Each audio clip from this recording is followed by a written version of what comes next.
Le soleil couchant teintait les dunes du Sahara d'un rouge flamboyant, comme si le désert lui-même retenait son souffle. Sperper, le Fennec Fox, détective rusé aux oreilles aussi grandes que son intuition, ajustait son chapeau de paille usé tout en observant l'horizon. À ses côtés, Ziggy le lézard vert, son fidèle ami et assistant, lézardait sur une pierre plate, les écailles scintillantes sous les derniers rayons. Sperper, tu crois vraiment que ce vieux cyprès cache un mystère? Demanda Ziggy en clignant des yeux, sceptique. Les légendes ne naissent pas du sable, Ziggy, et celles-ci parlent d'échos qui répondent aux questions des voyageurs égarés. Mais seulement la nuit de la pleine lune, répondit Sperper en fouillant dans sa besace pour en sortir une vieille carte dessinée à la main. La carte menait à un point précis, marqué d'une croix tremblée. Le cyprès millénaire, un arbre solitaire, aussi ancien que le désert lui-même, selon les récits des nomades. Mais depuis quelques semaines, les caravanes qui passaient à proximité rapportaient des disparitions étranges. Des hommes, des chameaux, même des objets, comme avalés par le sable.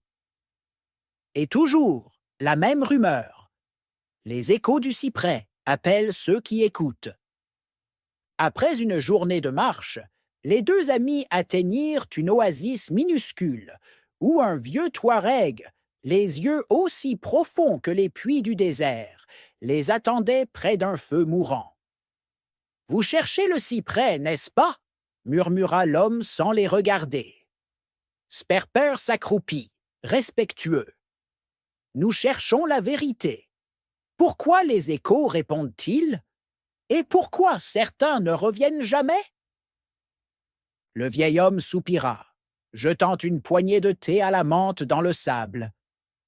Il y a 1000 ans, un sorcier a lié son âme à cet arbre pour protéger un trésor. Mais le désert est avide. Il ne rend que ce qu'on lui donne. Ceux qui posent une question aux échos doivent offrir quelque chose en retour. Un souvenir, un objet, ou parfois leur propre ombre. Ziggy frissonna. « Tu veux dire que le cyprès mange les gens? » « Non, il les échange. » La pleine lune éclairait le cyprès comme un phare dans la nuit.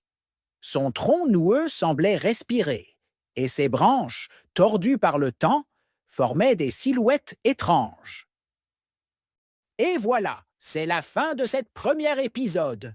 Si tu as aimé, n'oublie pas de laisser un like et de t'abonner pour ne rien manquer de la deuxième épisode et de prochaines aventures. Active la cloche pour être averti dès qu'une nouvelle vidéo est en ligne. On se retrouve très bientôt.